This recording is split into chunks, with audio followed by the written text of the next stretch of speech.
I welcome you all with my love and respects. Leader consciousness. What do you mean by the word leader consciousness? Most of us achieve the status of leader, but not the state. State is totally different from status. Status comes from society. When you are leading a group of people, if you are forced to take the responsibility of some department, or if you take the responsibility out of your greed, status comes, but the state is totally different. When I say the word state, I mean your inner space or your being should be matured enough to handle what you are entering in, or the responsibility which you are assuming. When we just get the status without achieving the state, all the problems, whatever exists in the corporate world, in the personal level, stress, tension, and in the level of the team, backfighting, politics, the whole thing starts happening when we don't achieve the state, just achieve the status. Here, I am trying to express few truths from the great traditions of the East, how to achieve the leader consciousness, how to achieve the state of leader, not just the status. Status is very easy. State is something which we really need to achieve. A man who has achieved the state of a leader, the status will simply follow him. Even if the status takes its own time, he will not be bothered. He will live like a king. His very life will be totally fulfilled. And the feeling of the fulfillment, which is invaluable, happens to beings who achieve the leader consciousness. What do I mean by the word state of the leader?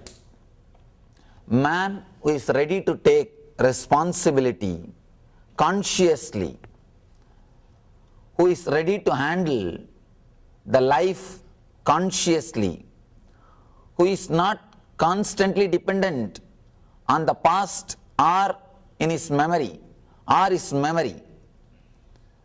If you are dependent on your memory, if you are dependent on the past to take decisions, please be very clear, you will be a follower. That's all. You will not be leader. Responding spontaneously to the situations is what I call responsibility. Person who is able to respond spontaneously to the situations, person who is fresh, who continuously keeps himself alive, who is not caught in the past, who has not lost himself in the past. Let me try to give you a small diagram how the mind works, how the state of the leader is achieved, or the leader consciousness happens to us. Then we will analyze this concept with your questions. I will try to present how the mind works, how we usually receive data, process it, and make decisions. First, for example, you are seeing something through your eye. You receive information through 5 senses, not only through the eye, through ears, through smell, through touch, through taste. You receive information. I am taking the example of eye. First, you see something. Well, let's take the example of this moment. You are seeing me. you are seeing me. Immediately the file goes to a space called Chakshu. It's just like a DSP, digital signal processor. Whatever you are seeing through the eye, it is converted as biosignal, just like a digital signal. Whatever you are seeing through the eyes is converted into a signal,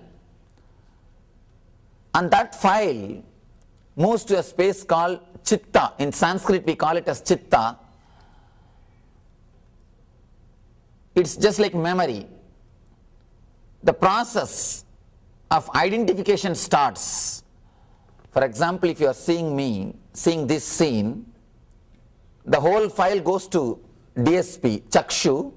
The DSP, the whole file is converted into a biosignal file. It moves to Chitta, memory.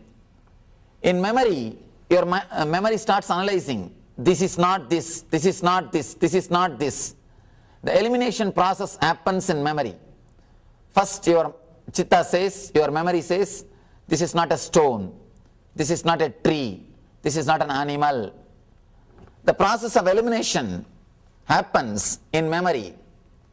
Next, this is it. The identification happens in mind, manas. In mind, you start identifying.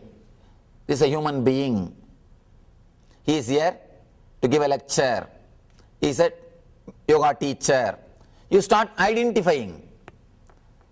Then the file moves to the space what I call ego, the decision making.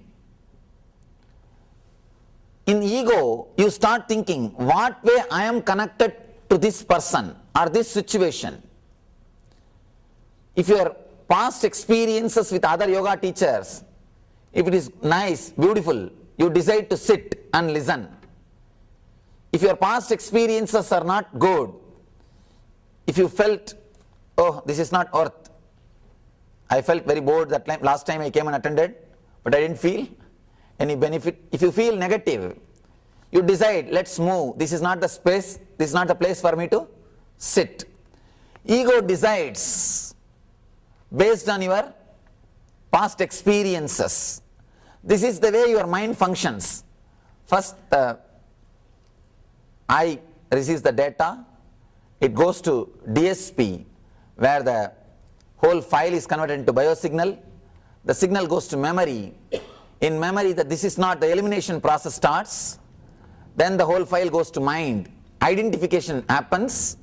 After that, what I have to do, what way I am supposed to respond, happens in the ego level. Then you make the decision, your body executes the decision. This is the way decisions are made. Now,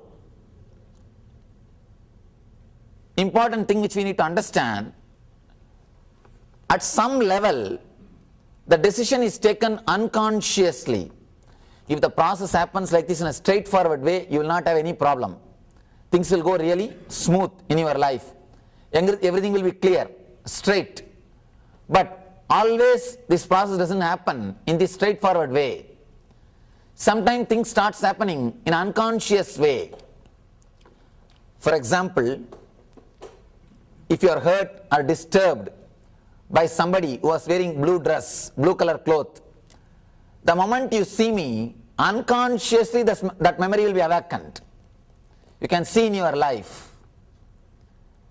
If you are hurt or disturbed in a particular place, or a person who is wearing particular color dress, next time when you come to that place, even if that person is not there, or next time when you see a person who is wearing that same color cloth, even if you know logically or consciously this person or this place is nothing to do with my past experience, you will undergo the same old low mood. You will have that same memory again in your mind. You will again have the same experience. This is what I call samskara, means engraved memory. Here in this space we have all these engraved memories, samskaras. These engraved memories distort or disturb your decision making capacity. See, logically sometime the whole process, actually this process is logical, which happens consciously, straightforward process. From I to mind, it's a straightforward process. It is just logical process. This is the space where politics happens. This is the space where politics happens. This is the space where logical things are moving logically. This is the space where the past memories or the engrams are sitting and you don't even know what decisions you are making. Just because you have been hurt by somebody who was wearing blue dress, blue color cloth, the moment you see me, that same mood will be awakened in you and you will decide not to sit. The feeling of being suffocated or the uncomfortable feeling will start. Somehow for no reason you will feel like, I think this is not for me.